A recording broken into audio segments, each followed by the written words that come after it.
Bueno, siguiendo un poco la costumbre de la vez pasada que me tocó presentar aquí a alguien en el Jewish Business Club, lo hice siguiendo lo que decía Luis Bassat de Tion, tema, importancia, orador y nombre.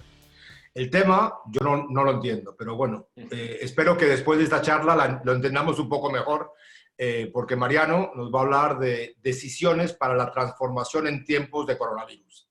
Entonces es un tema abierto y complejo, pero estoy seguro que nos va a poder dar muchas luces, Mariano. Y la importancia, ¿por qué? Pues el coronavirus nos está comiendo a todos. Ya estamos aburridos de estar aquí confinados todos y con muchas ganas de salir y volver a vivir. Y nos está haciendo replantearnos muchísimos paradigmas o muchísimos temas que hemos tenido en la vida. Con lo cual es muy relevante. Y bueno, nuestro orador, ¿quién es? Mariano Sigman es un buen amigo, es un argentino español. Yo no sé si según él se crió aquí en España, pero con el acento que tiene parece más argentino que español.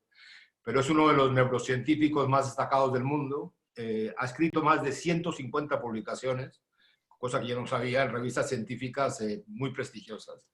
Además, es un apasionado de la experimentación y ha trabajado con magos, cocineros, ajedrecistas, músicos, deportistas y artistas plásticos, cosa que tampoco sabía, para reunir el conocimiento de la neurociencia a distintos aspectos de la cultura humana y poder aplicarlo en diferentes entornos.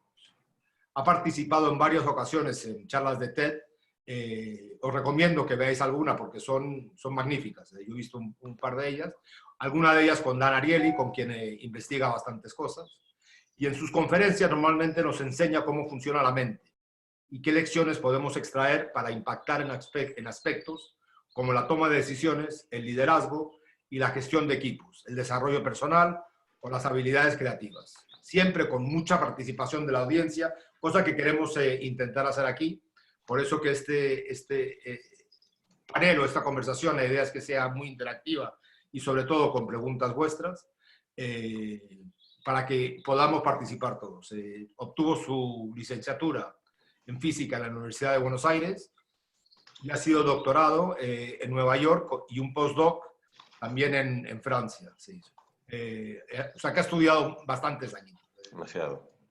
En el 2016 obtuvo la medalla Pío XI, ¿no?, de la Academia Pontifical de Ciencia, uno de los premios más destacados de la ciencia que ha compartido con otros como Stephen Hawking o varios premios Nobel. Tenemos enfrente un investigador muy importante, a pesar de su humildad y su poca aura de intentar crear su proximidad. Tiene una proximidad muy grande, cosa que es de agradecer de él, sin duda. Y bueno, más allá de la academia, Mariano ha tenido implicaciones prácticas en la medicina. Por ejemplo, en el diagnóstico de pacientes vegetativos o autistas, cosa que escuché una charla muy interesante de él sobre eso. En la educación con intervenciones afectivas para la toma de decisiones de aprendizaje en escuelas en toda América Latina. Es artista también y en el arte ha hecho varios proyectos. Algunos de sus cuadros son impresionantes. Hay uno que hablan aquí de la morfología de la mirada, que fue exhibida en Nueva York, Austria, Moscú, México y Japón, y fue presentado en el 2017 en la Bienal de Venecia. Además, ha desarrollado una extensa carrera de divulgación científica que incluye programas de televisión y cientos de artículos publicados en distintos medios editoriales. Es autor, además, de un libro muy interesante, un bestseller que se llama La vida secreta de la mente.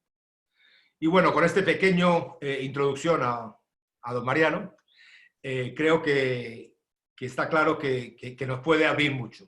Entonces, Mariano, las decisiones para la transformación en tiempos de coronavirus, ¿qué quiere decir? Yo no lo entiendo.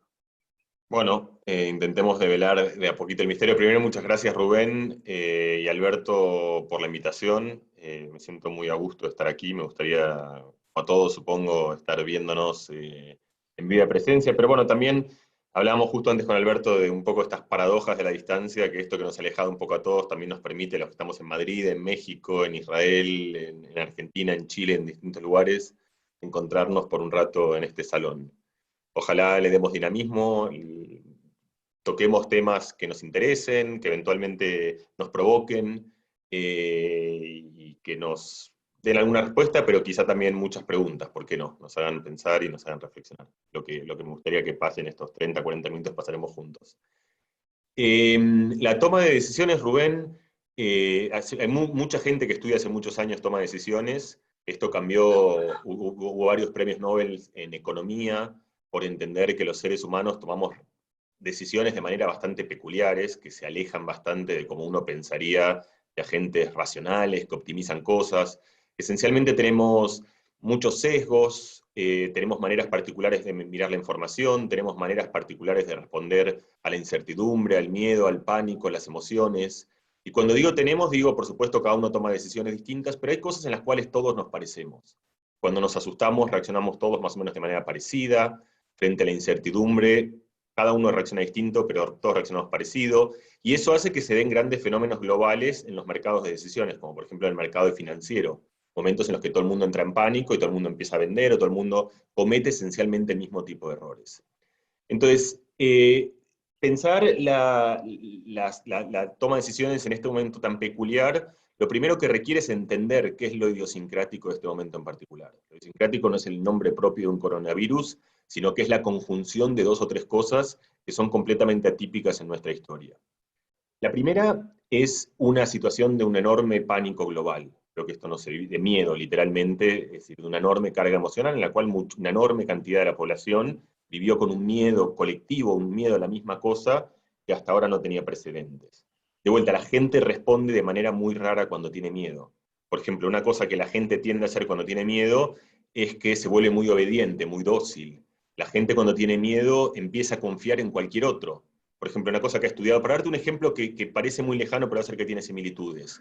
Hay gente que estudiaron mucho, con mucho ánimo y mucho esfuerzo, cómo funciona la gente en situaciones de escape, de pánico. Por ejemplo, estás en la calle y pasa algo, hay un choque, o hay un ruido grande, o estás en un estadio y hay un accidente, y la gente empieza a correr. Lo racional sería levantar la cabeza, mirar, buscar las puertas, pero no es lo que la gente hace. Lo que la gente hace es confía en el de al lado y imita al otro, con lo cual nos volvemos los seres humanos como hormiguitas, que lo que hacemos es seguir esencialmente unos a los otros y nos amontonamos y nos colapsamos. Esto mismo que tiene esta visión gráfica pasa dentro del mundo, digamos, financiero, es un ejemplo análogo de un montón de situaciones de pánico financiero.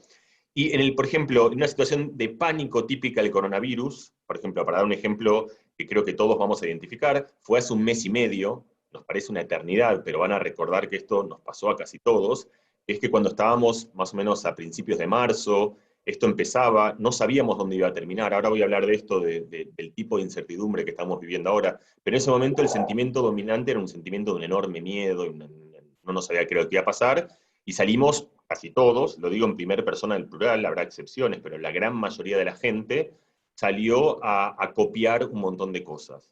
Entre ellas papel higiénico, se agotó en todos los supermercados, y hubo algo que yo en su momento llamé la psicología del papel higiénico, que era pensar por qué la gente en Francia, en Italia, en Israel, en Argentina, en Chile, en Venezuela, en China, en Corea, cuando está desesperada sale a comprar papel higiénico, que sin volvernos innecesariamente escatológicos, entendemos que no es el elemento más necesario en el caso de una urgencia absoluta. Es decir, si uno está en una situación de una urgencia extraordinaria, uno necesita un botiquín, necesita comida, necesita agua.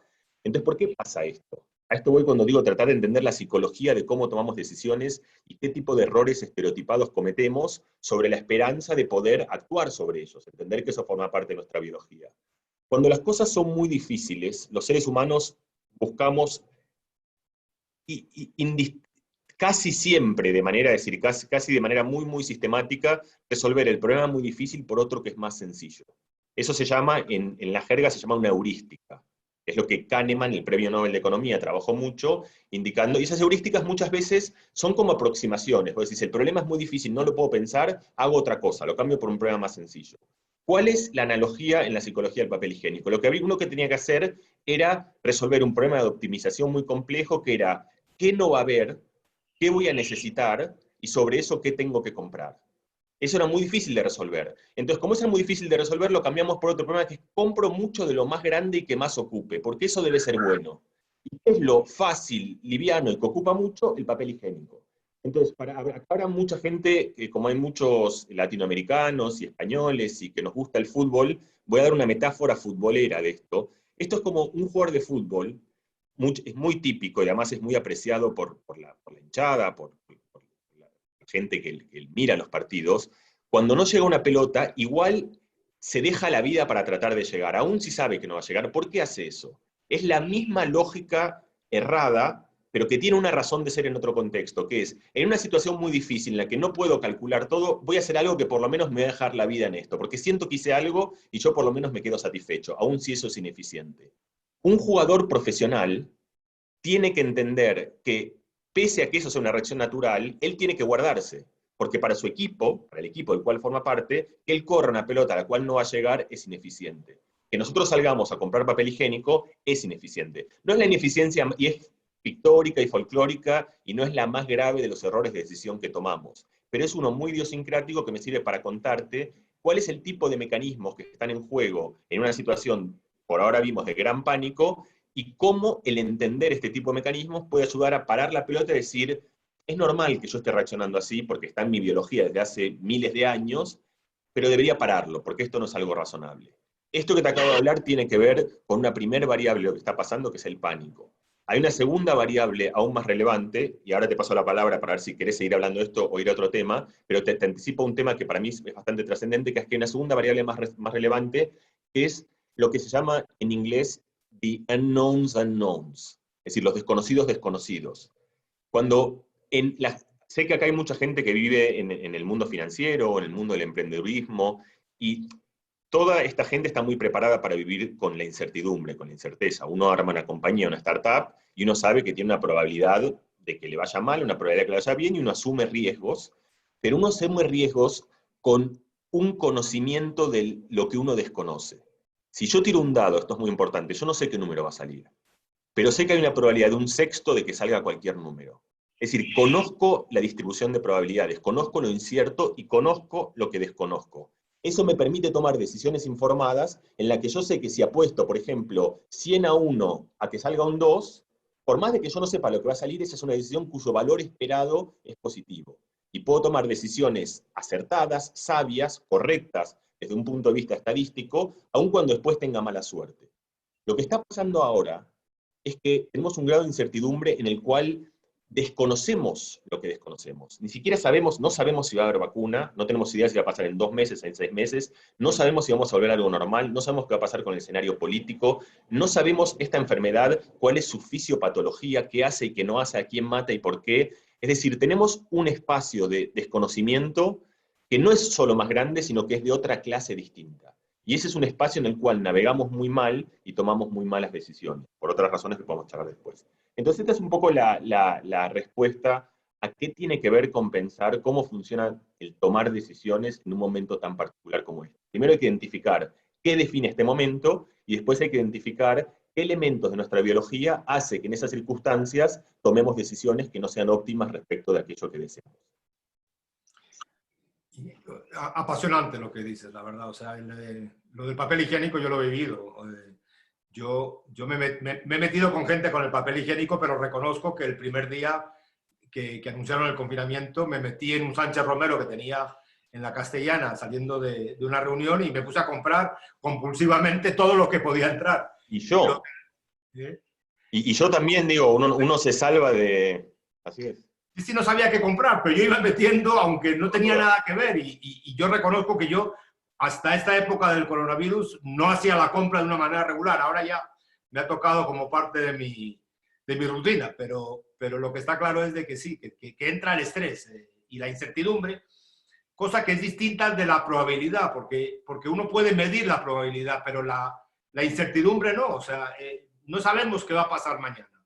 Y esto no lo podemos medir. Sí podemos tomar probabilidades. Hay, de hecho, un libro muy interesante que se acaba de escribir de uno que fue, si no me equivoco,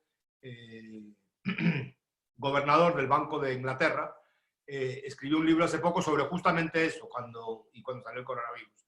Ahora me acordaré del nombre. Pero bueno, te voy a pasar una siguiente pregunta que nos había llegado y por favor pido a todos los participantes, que somos bastante más de 100, que vayan haciendo preguntas, porque creo que es lo más interesante. Pero bueno, aquí hay una pregunta muy interesante que viene un poco a colación de lo anterior. Hace un mes leímos en El País, ¿no?, un artículo tuyo donde nos planteabas un dilema. Si volviéramos al principio de la pandemia, en enero nos controlan. A ver, si volvemos al principio de la pandemia en enero, nos controlan con quién hemos estado, nuestra temperatura corporal, etc. ¿Nos parecería bien o no hubiéramos sido capaces de adaptarnos tanto como lo hemos sido ahora con este confinamiento, ¿no? Que hemos sido corderitos, que hemos entrado todos por la... Sí, bueno, déjame expandir un poco en esta idea para aclarar. Nuestra sociedad se basa en una cantidad de pilares que son los axiomas morales. Es decir, son las cosas que priorizamos y estas cosas han ido cambiando a lo largo de la historia humana. Es decir, por ejemplo, en nuestra sociedad actual no concebimos la esclavitud. Hace 150 años la esclavitud era algo que formaba parte normal de la mayoría de las culturas. Es decir, la moralidad va cambiando y uno piensa que su razonamiento moral tiene un grado muy absoluto, pero toda la gente que ha investigado esto entiende que en realidad lo que uno está haciendo también está tomando decisiones en las cuales hay fuerzas que están en oposición y uno tiene que decir sobre esas fuerzas cuáles son aquellas cosas que uno prioriza. Esto pasa en todos los dominios. Por ejemplo, cuando uno elige una escuela para sus hijos, uno puede elegir una escuela donde uno priorice el bienestar, que es una escuela afectiva, cálida, comprensiva. Uno puede elegir una escuela que sea muy dura, pero que lo forme muy bien y le dé mucha resiliencia. Uno puede elegir una escuela que esté cerca para que no viajen mucho, porque estos valores, en realidad uno los pone en la misma moneda, en una moneda universal de valor, pero son cosas que están en unidades distintas y que uno tiene que comparar y que decir cuál es la que es importante para mí. Esta es la fundación moral de cada uno de nosotros y que después se agrega en el tiempo y en el espacio en la fundación moral de las sociedades que vamos constituyendo, de las democracias. Cada tanto, cuando pasan estas cosas, uno repiensa qué cosas son realmente importantes y por qué. Porque hay muchas cosas a las que no nos hemos acostumbrado y algunas son realmente importantes y otras es decir, por ejemplo, para dar otro ejemplo que sé que va a sonar provocativo acá, pero cuando empezó todo esto, el coronavirus, y esto me va a servir también para darte un ejemplo de lo que hablábamos antes. La mayoría de nosotros, yo los invito a todos a que revisen sus grupos de WhatsApp del 5 de marzo del 2020. Es una invitación cordial a cada uno y que vean cómo ustedes estaban hablando de esto. Y lo digo en plural de vuelta, porque yo lo haría conmigo. Yo sospecho que la mayoría de nosotros estamos hablando de esto como si fuese una gripe más, que no pasaba nada, que estaban exagerando, y que esto era algo de los chinos. Y que era algo que pasaba ahí lejos, no tenía nada que ver con nosotros, la gripe también mata gente, es decir, todo el mundo estaba con eso, hasta que de repente una suerte de pánico absoluto en el cual salimos a comprar papel higiénico. Eso forma parte, Rubén, de algo muy idiosincrático del pensamiento humano que tiene nombre propio, se llama el sesgo optimista. El sesgo optimista tiene que ver con que para nosotros mantener una pulsión que no nos frene todo el tiempo, tenemos que olvidar cierto tipo de riesgos. Si no, nos saldríamos a la ruta, no tendríamos hijos, no viajaríamos. Es decir, si uno está considerando todo el tiempo el espacio de posibilidades de las cosas que puede pasar, uno no haría nada. Entonces lo que tenemos, y cuando digo tenemos un mecanismo activo cerebral que se encarga de negar todas las cosas malas que puede suceder. Eso es muy importante, porque si no el hombre no hubiese bajado a la luna, el ser humano no hubiese bajado a la luna, de vuelta, no tendríamos hijos, no subiríamos montañas, no fundaríamos empresas, pero tiene una consecuencia negativa porque a veces nos hace tomar riesgos que no valen la pena para nada. El ejemplo más famoso de esto, y que creo muchos de ustedes van a reconocer, es cuando uno utiliza el teléfono para mandar mensajes mientras conduce, ni que hablar si uno va, como yo lo hago, de vuelta, es algo que yo hago, yo estoy dando cátedra sobre esto, ahora digo, estoy hablando sobre esto, conozco bien la teoría, pero igual mi cerebro no deja de ser uno igual que el de todos nosotros que comete el mismo tipo de errores, que es que en el momento que estoy en el coche, no es consciente, pero pienso que en realidad no pasa nada, yo la voy a manejar, yo la voy a poder resolver, no hay riesgo. Y si yo lo pienso racionalmente, ese mensaje que estoy contestando, que no importa nada, y que da igual si lo respondo 5 minutos después, yo racionalmente pienso que no vale la pena poner en riesgo, aunque sea de 1 en 100.000, a la gente que yo más adoro en mi vida, y sin embargo lo hago. ¿Por qué lo hago? Porque soy víctima, como todos nosotros, del sesgo optimista, que nos hace pensar que los riesgos con nosotros no nos acontecen. Entonces, de vuelta, el sesgo optimista es algo que a veces nos da combustible para ponernos en la acción, pero a veces nos hace hacer tonterías que no deberíamos hacer. Entonces, frente a esto existe una solución, es una solución que no descubrió la neurociencia, de hecho está por lo menos en la Odisea, de hecho el nombre que se le da a estas cosas es el Pacto de Ulises. Ulises sabe en uno de sus desafíos que él va a ir y va a estar tentado por las sirenas, y que él no va a poder superar esa tentación, porque su condición de semidios o de lo que fuese no lo protege del canto de esas sirenas. Entonces, Ulises, a sabiendas de que él no va a poder responder bien, ¿qué es lo que hace? Hace un pacto con su futuro en el cual se ata al mástil, para decir, yo sé que dentro de 15 minutos seré un idiota, quiero proteger al idiota que yo seré, y lo que hago es, no le doy alas, no lo dejo volar. Nosotros podemos hacer este tipo de cosas. Por ejemplo, algo que yo hago es, cuando yo voy a cenar en casa con mis hijos, el celular lo dejo arriba. Porque yo sé que si bajo y suena, no voy a ser en ese momento suficientemente inteligente para no resistir la tentación. Como decía Wilde decía, yo resisto a todo menos la tentación. Es como una enorme descripción de la condición humana. La tentación no necesita ser tan glamurosa. El pin de un teléfono, ¡pic!, es una tentación tan fuerte para nuestro cerebro que hace que nos olvidemos que hay cosas muchísimo más importantes como mantenernos en el clima que habíamos instalado en esa mesa. Entonces, volviendo Rubén, al eje de lo que planteabas, uno establece este tipo de pactos, de qué quiere ser y qué no quiere ser, y cada tanto uno renueva estos pactos. Esta crisis, que fue tan saliente, una de las cosas que hizo es sacó a la superficie esta idea de cuáles son los valores que para nosotros son más importantes. Por ejemplo, puso en tensión cosas como la obediencia, es decir, si uno imaginaba, si yo les decía hace 4 meses, miren, el gobierno italiano, español, o francés, o inglés, o todos ellos al mismo tiempo, van a forzar a sus ciudadanos a un confinamiento obligatorio en el cual no pueden salir de sus casas.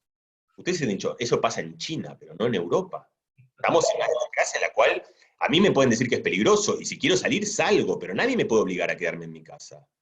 Todos estamos en casa, hace 65 días, y nadie chistó.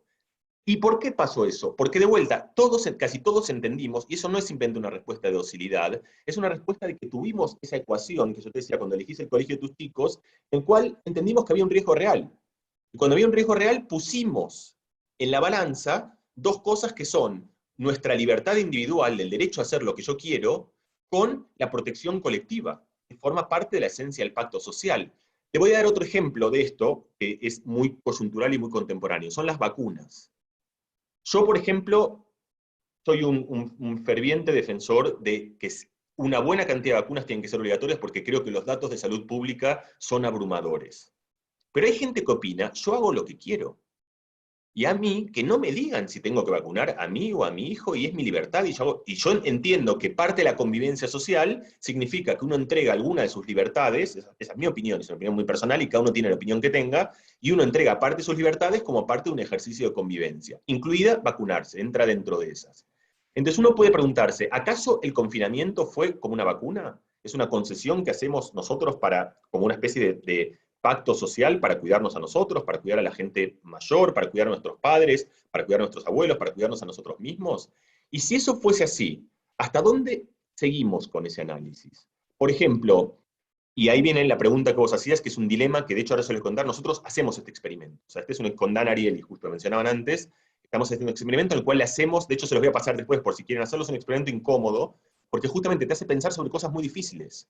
Es como la decisión de Sophie, digamos, son cosas en las cuales vos preferís no pensar, porque son cosas donde tenés que poner en la mesa escenarios que los dos son dramáticos, y tenés que elegir dentro de un drama o el otro cuál es el que preferís. Entonces preguntamos cosas del tipo, una es la que vos decías, decís, imagínate que existiese esta situación, es hipotética, es decir, es realmente hipotética, porque eso no existe, pero imagínate que existiese la tecnología que te permitiese saber, porque te mide tu temperatura corporal, te mide tu frecuencia respiratoria, imagínate que también tiene un escáner, vamos a imaginar, porque es un escenario mental, que te mide tu carga viral, te mide con todas las personas con las que estuviste, es decir, le manda, y se lo manda a la Organización Mundial de la Salud.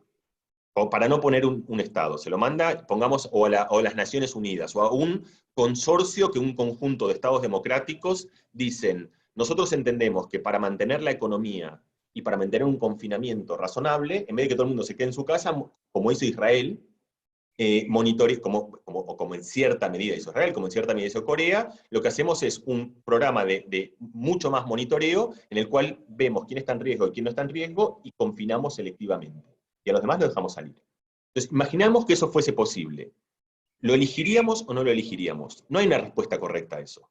Cada uno tiene su posición, es una respuesta personal que tiene que ver con los valores de cada uno. Lo que a mí me interesa es el ejercicio mental que surge de hacerse esa pregunta, en el cual se hace explícitas fuerzas que muchas veces conviven en ese debate, pero sin que ese debate se haga explícito. Y yo creo que una consecuencia buena, entre comillas, del coronavirus fue que todos estos dilemas morales, que en realidad están siempre presentes en nuestra sociedad, pero que los dejamos un poco correr de largo, acá salieron. ¿Confinamiento o no confinamiento? Por ejemplo, un dilema que nosotros hacemos, te doy ejemplos de dilemas que ponemos en el experimento con Dan. Imagínate que para hacer una vacuna rápida hay que alivianar el protocolo de cuidado de animales, y hay una empresa que dice, miren, déjenme que yo haga vacuna, lo voy a hacer muy rápido, pero para eso tengo que, los animales los tengo que matar, torturar, ¿lo aceptamos o no lo aceptamos? Otra vez, yo no quiero dar ninguna respuesta, quiero simplemente abrir el dilema entre que ahí se cruzan valores, o un dilema que se dio. Si hay dos personas que llegan a un hospital y hay un respirador, ¿a quién se le da el respirador? ¿Al azar es lo correcto? ¿Tratar a todas las personas iguales? ¿A la más joven? ¿A la que tiene mejor perspectiva de vida? ¿A la que es un médico sanitarista y a lo mejor se enfermó trabajando y no solo eso, sino que además puede... No lo sé otra vez. Lo que digo es, estas decisiones alguien las toma. Y estas decisiones existen todo el tiempo, y el coronavirus sacó a la superficie un espacio incómodo, pero un espacio necesario, en el cual nosotros reflexionamos sobre cuáles son las cosas que son realmente importantes y cuáles no. Este ejercicio me parece que es un ejercicio muy sano, y es, como muchas otras, una buena consecuencia de este terremoto que hemos vivido en los últimos 2 meses. Interesantísimo. De no tener preguntas, ahora tengo tantas que no sabría cuál escoger. En todo caso, cuando hablabas del atado al mástil, ¿no? de Ulises, me recordaba una cosa que se dice mucho en la religión, que el que mejor te conoce es el Yetzer Hará, que es el que te intenta, el que mejor te conoce es el Yetzer Hará, el que intenta coger tus debilidades, con lo cual lo de atarse en este caso a lo mejor era bueno. ¿Y por ejemplo, qué cambio nos recomiendas que hagamos diariamente para poder sobrellevar esa incertidumbre? ¿Qué te ha servido a ti personalmente, por ejemplo? Bueno, a mí me sirven, mira, hay muchas cosas, ¿no? Porque el coronavirus afecta a muchas cosas al mismo tiempo. Si tuviese que elegir una, te diría esta, que es más en el plano de lo que se llama la regulación o la gestión emocional. El coronavirus nos ha afectado mucho. Es una situación de una enorme incertidumbre. La incertidumbre tiene un lado...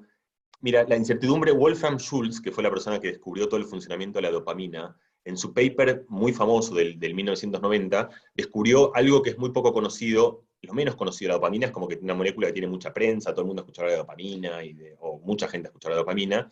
Sin embargo, la razón por la cual es importante es porque es el motor de toda la motivación humana. Es decir, en la fundación de todo el deseo de lo que hacemos hay una molécula muy simple que se llama dopamina. No entiende cómo funciona esa molécula, uno entiende muchas cosas de qué nos mueve y qué no nos mueve. Entonces, lo que descubrió Schultz en ese experimento lo voy a contar porque es un experimento, pero me parece que vale la pena pasar un minuto contando ese resultado. Él descubrió lo siguiente, él descubrió que esto lo hacía en monos, pero después se ha hecho en humanos, es igual. Él descubrió que en el momento que a un mono, en este caso, le anunciaban que si hacía algo tiempo después de eso iba a tener una recompensa, en este caso para el mono era un jugo, pero esa recompensa puede ser dinero, puede ser un abrazo, puede ser un like en Facebook, puede ser cualquier cosa que nos dé placer. Entonces, en el momento que a uno le anuncian que la recompensa va a venir, uno siente ese boost de dopamina, siente la excitación, y uno se mantiene, es como una especie de contrato en el tiempo, que es algo muy distintivo de la condición humana, nos permite hacer cosas sin tener retribución inmediata, nos permite hacer contratos con el futuro. Entonces, esa parte es como bastante normal y bastante intuitiva. Lo que descubrió Schultz es lo siguiente, ¿qué pasa si, como casi todos los contratos, ahora te digo lo siguiente, te digo, mira, si vos haces esto, ahora no vas a tener los 100 euros seguros, sino que tenés un 50% de probabilidad de tener 100 euros. El valor esperado de la recompensa es la mitad, con lo cual uno termina ganando por ese mismo trabajo, si no lo hace muchas veces, la mitad de lo que ganaría. Con lo cual, lo que uno diría es la dopamina debería bajar porque la dopamina cuantifica más o menos lo que uno gana. La paradoja es que lo que descubrió Schultz es que la dopamina se dispara. Y la razón por la cual pasa eso es porque la incertidumbre en cierta dosis es tremendamente atractiva. Por eso a la gente le gusta fundar empresas, por eso a la gente le gusta subir montañas, por eso a la gente le gusta tener hijos, por eso cuando uno va a una entrevista, por eso a la gente le gusta la final del mundial, porque uno no sabe qué va a pasar, y es algo muy grande, o le gusta el juego. Uno no ve un partido que está seguro que va a ganar. Es un partido donde hay incertidumbre, si no, no es muy atractivo y uno no siente ese vértigo. O una cita, es decir, o una relación social es tremendamente atrapante en el momento que tenemos un cierto vértigo del desconocimiento. Eso forma parte de algo muy idiosincrático como somos. La incertidumbre es un gran imán, y es un imán que nos motiva para el cambio, lo cual es razonable, porque en una situación de volatilidad uno quiere cambiar. Entonces se da todo ese círculo que biológicamente tiene sentido, en el cual la incertidumbre dispara dopamina, la dopamina nos motiva muchísimo y nos propulsa a cambiar y hacer cosas nuevas. Entonces, ¿qué nos pasa a todos nosotros ahora? A la mayoría. Cuando digo todos, por supuesto que hay excepciones, pero espero que mucha gente se sienta identificada con las cosas que contar, porque son cosas bastante genéricas. No pasa nada, es decir, no es que estamos todos obligados a sentir exactamente lo mismo, pero muchos hemos vivido este momento muy dramático con una sensación de un vértigo constructivo también. Es decir, son meses en los cuales hay que aprovechar para aprender piano, o aprender guitarra, o hacer más deporte que nunca, o pasar más tiempo con mis hijos. Y no solo eso, sino que todas esas cosas, y aprender a hacer home working, y repensar con mi empresa, porque tengo que repensar, es decir, me tengo que repensar a mí, a mi familia, a mi empresa, a la educación, al país, al mundo, a mi estado físico, todo eso al mismo tiempo. Bueno, es mucho eso. Es mucho, y deberíamos entender que es mucho, porque si no, otra vez, estamos insuflados por un combustible biológico que en este caso nos lleva a un lugar que termina siendo nocivo. Entonces, ¿dónde se da esta situación? Otra vez quiero poner una metáfora que creo que va a ser bastante elocuente, sobre todo para la gente que corra, que no es mi caso, soy en bicicleta pero no corro. Pero la gente que corre cuenta esto, es muy común, y los que no corren igual lo van a entender, que es que supongan que están corriendo 10 kilómetros y van por el kilómetro 8, y ustedes 10 kilómetros es bastante, entonces van por el kilómetro 8 y están cansados, realmente cansados.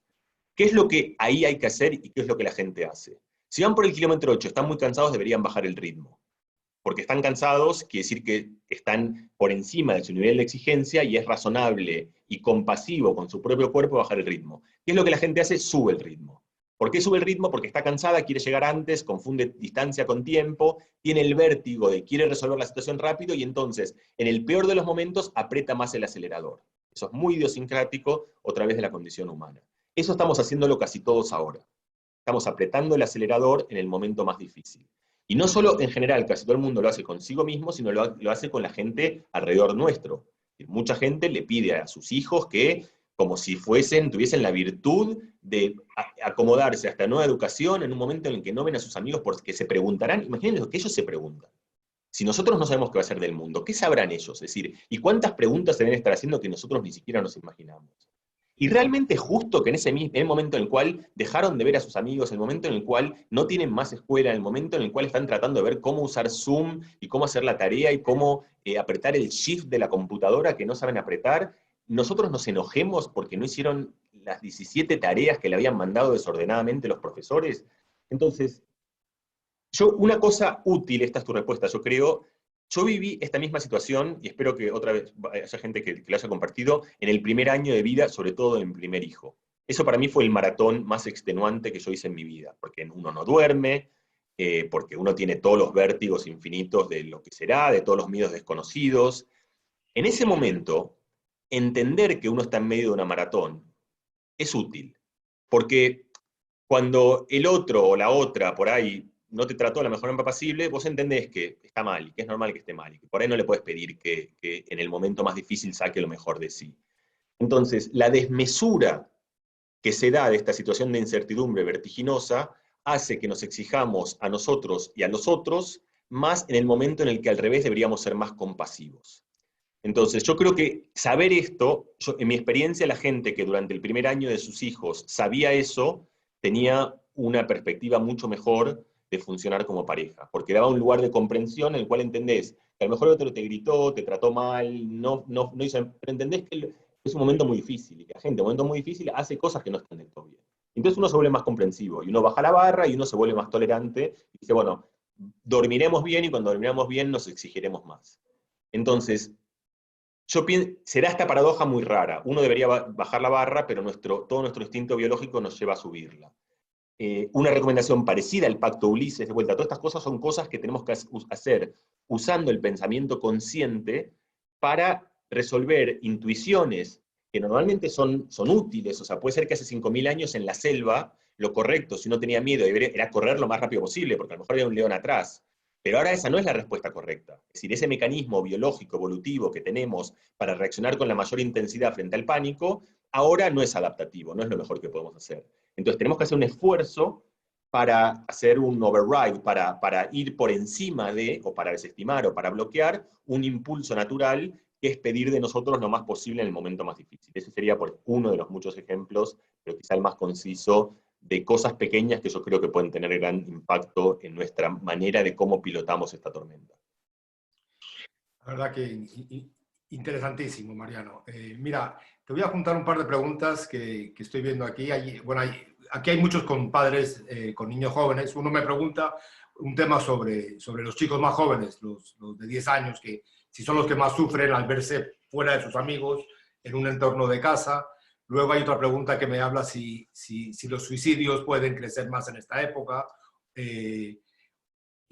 O sea, con un poco del confinamiento ¿no? ¿Cómo está cambiando nuestro mundo social? Estoy intentando juntar dos o tres preguntas. Sí, hay todo tipo de desórdenes y hay, es decir, en todas las revistas de medicina importantes, Lancet, de American Journal of Medicine, está lleno en este momento de reviews que están advirtiendo sobre el peligro epidemiológico en salud mental que esto va a traer por un montón de cosas, que son, por un lado, para aquellos que tienen la suerte de haber vivido esto sin una desgracia muy próxima de salud, el efecto del confinamiento y el trauma social y económico, y para los que le tocó además vivirla de cerca, una experiencia, es decir, gente que ha pasado de un trauma médico tremendo. Y estas cosas, imagínense, el 11 de septiembre dejó un estrés postraumático brutal en la ciudad de Nueva York y en el mundo, con gente que no se animaba a subir aviones, con gente que empezaba a estigmatizar al mundo, es decir, con todo tipo de pánicos.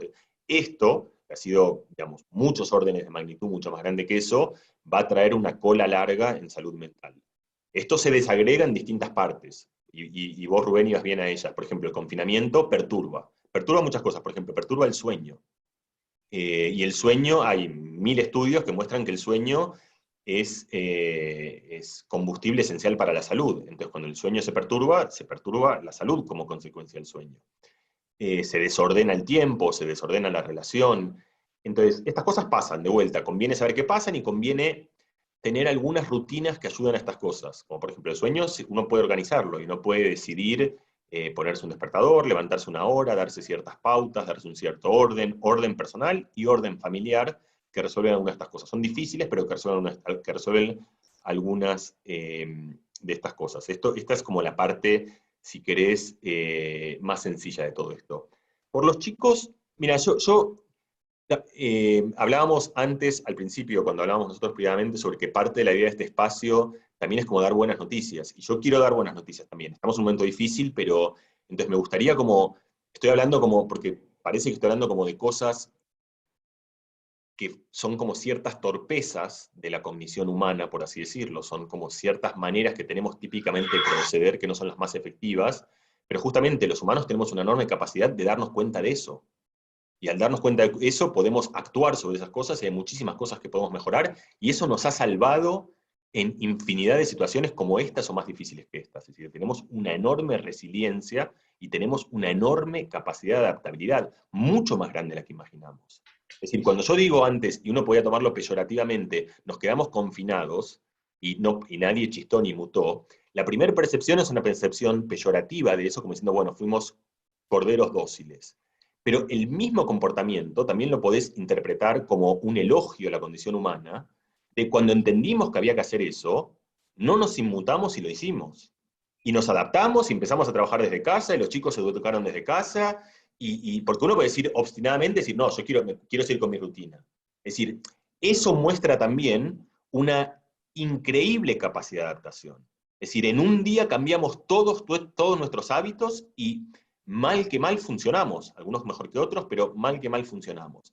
Otra cosa que es muy importante como virtud humana, y en particular esta quiero sacarla como comentario de los chicos, es la siguiente. Mira, hay una película de Soderbergh que se llama Contagio, que la hizo en el año 2000 o 2000, una película que tiene años, y estuvo ahora durante una semana o un tiempo largo en la lista de número 1 en iTunes de las películas más vistas.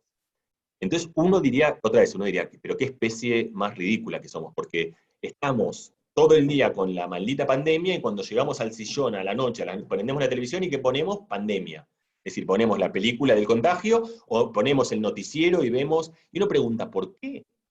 ¿Por qué no ves fútbol del 1978? No sé, la final justo mira, me salió el acto fallido de uno de los momentos más gloriosos, pero, o el partido, da igual, el partido del Murcia con el Betis de 1900, es mejor que ver Contagio de Soderbergh. Bueno, ¿por qué hace uno eso? Porque, de vuelta, nosotros tenemos, primero, ¿qué pasa con esas películas? Esa también fue una nota que yo les di a la gente del país. Esas películas tienen dos virtudes. La primera es que en general terminan bien. Y entonces eso a nosotros nos da cierto optimismo, como que nos permite ver una situación y decir, bueno, es el juego, es un niño que escucha un cuento y se asusta y las cosas van mal, pero al final termina bien. Y eso nos da como un gran placer de que pensamos que eso puede ser extrapolable. La segunda idea muy importante de cómo funcionan estas películas es que son como vacunas emocionales. Es decir, es como la película te prepara es como vivir esa emoción, pero muy dosificada, muy atenuada, no es tóxica. Es una emoción que la puedes vivir, y la puedes sentir, y la puedes experimentar y darte cuenta que la puedes gestionar. Es como dos chicos que juegan a pelearse, no se están peleando de verdad, pero están experimentando qué pasa durante esa pelea. Entonces, esto es para decir que nosotros los seres humanos, todos, tenemos una increíble capacidad de ficción. Esa capacidad de ficción que nos permite en un partido de fútbol, como si estuviésemos jugando, estamos viéndolo, el partido pasa en Múnich y a lo mejor ya pasó, y yo veo los penaltis del Mundial pasado y ya sé cómo terminaron. Igual los vivo, me emociono como si no supiese nada. Es decir, tenemos una capacidad de engañarnos, que es la esencia de la ficción, y de sentir que la experiencia mental que estamos construyendo a través de dispositivos es real, que es fabulosa. Y eso, otra vez, uno puede verlo como algo peyorativo, pero uno puede verlo como, es que de hecho es lo que está pasando ahora. Es decir, ahora estamos charlando, estamos conversando, y lo estamos haciendo a 10.000 kilómetros de distancia. Y durante un rato nos olvidamos de eso. Es decir, en un momento, pues, si la conversación fluye y fluye bien, entonces yo creo que eso nos va a salvar. Y en particular para los chicos, yo creo que es muy importante entender que tienen esa capacidad de recrear su mundo a partir de historias, de ficciones, de narrativas, de relatos con sus propios amigos, es decir, encuentros con sus amigos que no son presenciales, pero que ellos después de 10 minutos lo van a vivir como si fuesen presenciales. Es decir, y eso nos da, creo que, una carcasa de protección enorme. Al mismo tiempo, tenemos que usurpar esa virtud, es decir, tenemos que encontrar aquellos momentos en los cuales le permitimos a los chicos tranquilidad y tiempo para que a su propio ritmo hagan lo que naturalmente van a hacer, que es encontrar esos espacios en los cuales van a volver a recrear los momentos que necesitan, si le damos un poco los andamios y los medios necesarios. De hecho, hablando de chicos, hay una pregunta que habla justo de eso, del tema de la inteligencia artificial aplicada a los contenidos móviles en redes sociales. Si esto crea una adicción a nuestro cerebro y si esto puede ser un elemento dañino para el desarrollo de los niños y adolescentes. Por supuesto, pero eso es cierto para toda la cultura. Es decir, la cultura, sobre todo la cultura del mercado libre, es tal que cualquier persona o cualquier ente, cualquier empresa, compite por la atención de sus clientes. Y dentro de las pautas de lo que se puede hacer, encuentra todas las reglas para maximizar aquellas sensibilidades que nosotros tenemos. Ese es el secreto de Hollywood. Es decir, Hollywood funciona porque alguien encontró el secreto de que si te tiran una emoción negativa en el minuto 17, y en el minuto 23 te la relajan, y en el minuto 40 te abren una segunda, y esa fórmula que ellos tienen, al 94% de la gente lo conmueve, y en el minuto 80 lo hace llorar, y en el 82 lo hace reír y quiere ver otra película. O, por ejemplo, la industria de la comida descubrió que si pones un 70% de grasas saturadas más 25% y te armás una galletita Oreo, la comés y la comés y los chicos la comen, porque usurpa su sistema de volición, es decir, aquello que ellos desean y aquello que ellos anhelan, y hackean ese sistema. Para eso no hace falta inteligencia artificial, o la industria del porno, o la industria del marketing, es decir, son todas cosas que usurpan sensibilidades de la condición humana, donde alguien que tiene un mercado y que tiene dentro del marco que le permite la ley, el derecho de encontrar las autopistas para que su público sea vulnerable al producto que ellos generan. Y la historia, ¿cómo? Justo me entra otra pregunta que tiene mucho que ver con esto, sobre la cantidad de estímulos externos que estamos teniendo todo el tiempo, ¿no? Los padres ahora es muy difícil, ¿no? Dedicar tiempo a ser maestros de sus hijos y además de teletrabajar, o sea, el cómo equilibrar esto con la cantidad de estímulos que vamos teniendo, ¿no? Sí, es otra buena pregunta, porque una cosa es la cantidad y otra cosa es la calidad, y las dos cosas van juntas. Mira, yo te doy un ejemplo, por ejemplo, yo formo parte de la gente que mi manera de reaccionar a estos problemas es tratando de estar muy informado.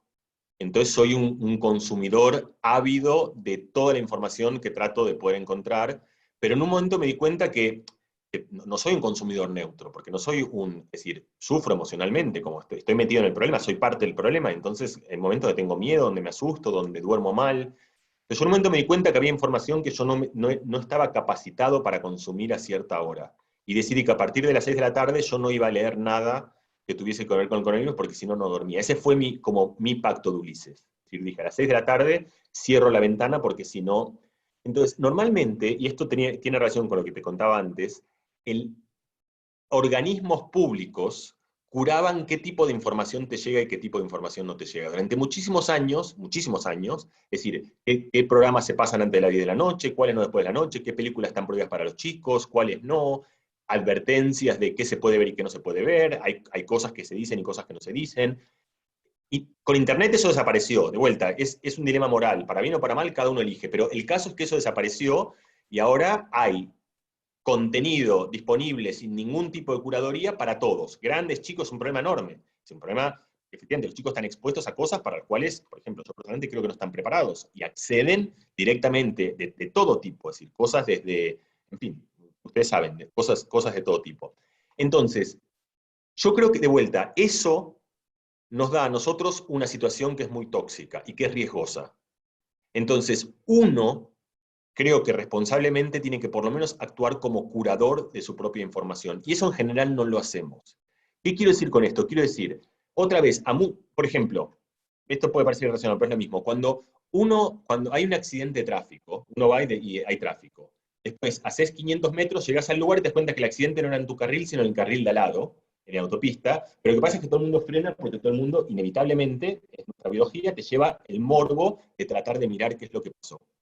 Pero a lo mejor realmente no querés ver lo que pasó, porque lo que vas a ver no te va a gustar. Entonces, otra vez, esa es una tensión entre una pulsión biológica de mirar y una decisión, un pacto que uno puede hacer de eso no me hace bien. Yo creo que nosotros hoy más que nunca tenemos que hacer eso. Y tenemos que pensar qué tipo de información estamos preparados para consumir y qué tipo de información, y eso depende de la idiosincrasia de cada uno. Hay gente que es muy resiliente y que puede ver malas noticias, buenas noticias. Los médicos hacen eso todo el tiempo. Un médico nunca te cuenta toda la historia. Decide qué te cuenta, qué no te cuenta, en qué tiempo, a qué hora, en qué forma, de qué manera. Nosotros estamos ahora cliqueando y accediendo a cosas, muchas de las cuales no estamos preparados para ellas. No somos médicos, no somos, por ejemplo, en un momento empezó a circular, que seguramente muchos padres lo habrán visto, acá en España, un dato sobre que había una mortalidad, algo que fue muy tranquilizador dentro del coronavirus es que a los chicos aparentemente no les hace nada. Como la sensibilidad con los chicos tiene una resonancia emocional mucho más grande, eso como que dio una ventana de alivio dentro de la desgracia. Pero en un momento, creo que muchos padres aquí lo reconocerán, hubo una cantidad de WhatsApps donde se avisaba de que había habido 2 o 3 casos de muertes súbitas muy raras, de chicos con coronavirus que se morían del síntoma, que ya no me acuerdo, rarísimo, de un síntoma de la enfermedad de Kawasaki, la enfermedad de Kawasaki. Y por supuesto, yo estaba en un grupo donde me llegó, en el grupo de mis compañeros de la primaria, donde empezó a circular eso, donde yo dije, esta no es información, era un comunicado del Ministerio de Salud para los médicos, no es información para nosotros. Porque nosotros no estamos capacitados para gestionar esa información, porque hacemos todos los errores que Kahneman descubrió. asignamos probabilidades, no sabemos manejar probabilidades bajas. El piloto del avión no te dice todas las cosas que pasan en los motores, porque si no nadie volaría. Entonces, esta situación se da ahora, y como hemos elegido, de vuelta, para bien o para mal, un sistema sin curaduría, esa curaduría tenemos que elegirla responsablemente cada uno de nosotros. Y conviene que cada uno piense en esta situación para cuidarse a sí mismo, mirar ese accidente, ¿lo quiero hacer o no lo quiero hacer? ¿Esta información para mí me sirve, es útil, me ayuda o me intoxica? Y si la respuesta es la segunda, quizás es mejor no verla.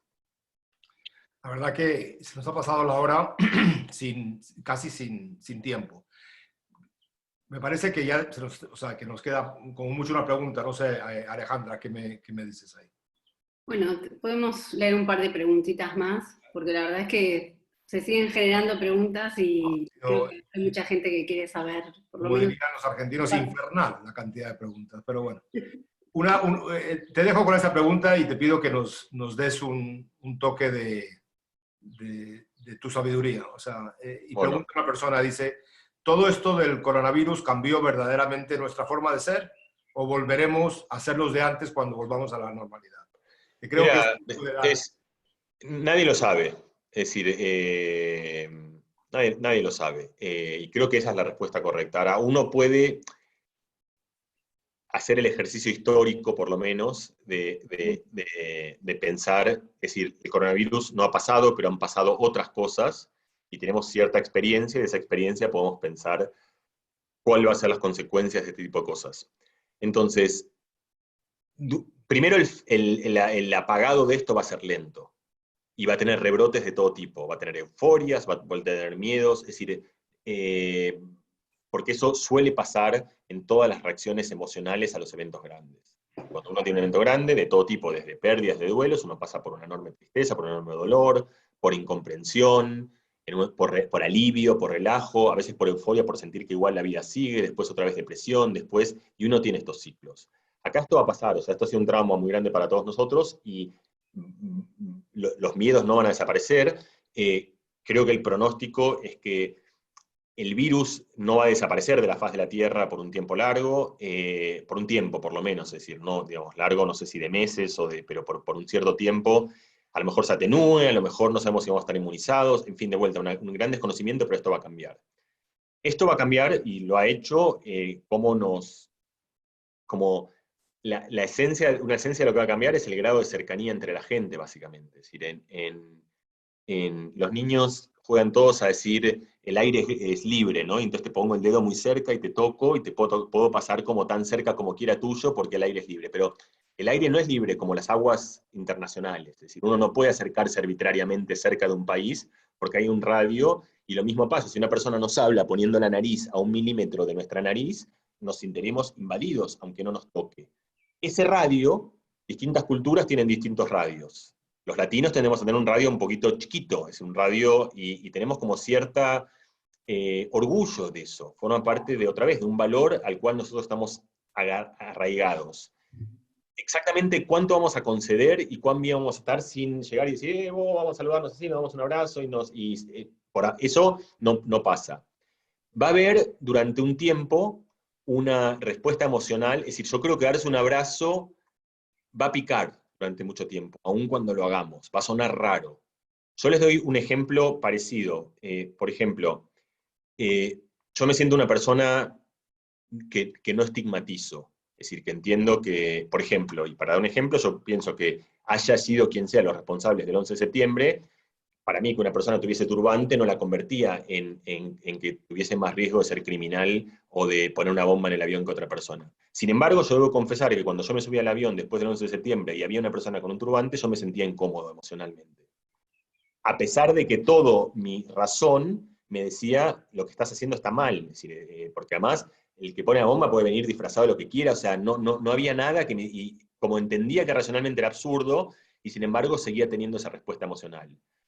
Yo creo que esa respuesta emocional la vamos a seguir teniendo, esa respuesta emocional va a ir desvaneciéndose, pero algunas cosas van a quedar. Otra vez, para ejemplo, el 11 de septiembre, la seguridad de los aeropuertos cambió para siempre. El 11 de septiembre, y es algo a lo que nos hemos acostumbrado, ahora nos molesta más, ahora que ya estamos fuera de la vivencia emocional, ya nos cansa más y preferiríamos que fuese de otra manera, pero fue un cambio que se instaló, porque hubo un acuerdo en el cual dijimos, el valor de la seguridad aeroportuaria es colectivamente más importante que el tiempo que perdemos, los 20 minutos que perdemos para que nos controlen exhaustivamente a todos. Entonces, un acuerdo donde aeropuertos, estados, consumidores, clientes, esencialmente se pusieron de acuerdo en un acuerdo tácito para hacer eso. ¿Cuáles son los acuerdos tácitos a los que vamos a llegar? Con esto, de vuelta, yo no lo sé, pero pienso que es bueno que los pensemos en el sentido de qué cosas nos parecen importantes ceder y qué cosas nos parecen no importantes ceder. Y para terminar con esto, porque es una metáfora que me gusta mucho, yo di una charla sobre eso, otra epidemia grande que hubo y que tenemos un poco olvidada ahora fue la del HIV. Y fue una epidemia que también puso una tensión entre la salud y la libertad, en ese caso la libertad sexual, porque estaba muy asociado a cierto uso sexual, de repente empezó a estar relacionado con un riesgo, un riesgo real, además. Y en ese caso, me parece que como sociedad encontramos una solución de compromiso bastante buena, que es sexo con preservativo. Es decir, uno disfruta cada uno lo que quiere disfrutar, y nosotros no legislamos quién, ni reglamentamos, ni uno lo tiene, pero encontrás una manera de cuidarte, de cuidar a otra persona, de cuidar a quien tengas que cuidar, y eso es un buen balance. A mí esa metáfora me parece útil, y yo creo que tenemos que pensar cuál va a ser como el sexo con preservativo del coronavirus. Y empiezan a aparecer cosas, a lo mejor restaurantes más separados, a lo mejor reuniones, es decir, exactamente a qué va a converger esto, no lo sabe nadie, pero sería bueno que no sea una improvisación que decanta pasivamente, sino algo en lo cual reflexionemos y pensemos cuáles son las cosas que no nos importa ceder, y cuáles son las cosas que realmente no queremos ceder, porque son las cosas que definen y son prioritarias para nuestras vidas. No, sí, sería tema para una conversación completamente entera, el tema de las libertades y qué estamos dispuestos a ceder de nuestra intimidad, ¿no? De movimiento, de que sepan siempre dónde estamos, de libertad. O sea, ahora ya lo de George Orwell de 1984 se quedó en muy pequeñito, ¿no? Comparado a lo que es hoy. Pero bueno, en todo caso, Mariano, te quiero dar las gracias de corazón por haber asistido a esta charla aquí de JBC y agradecerle a todos los de JBC que me hayan dejado ser parte de esta charla contigo.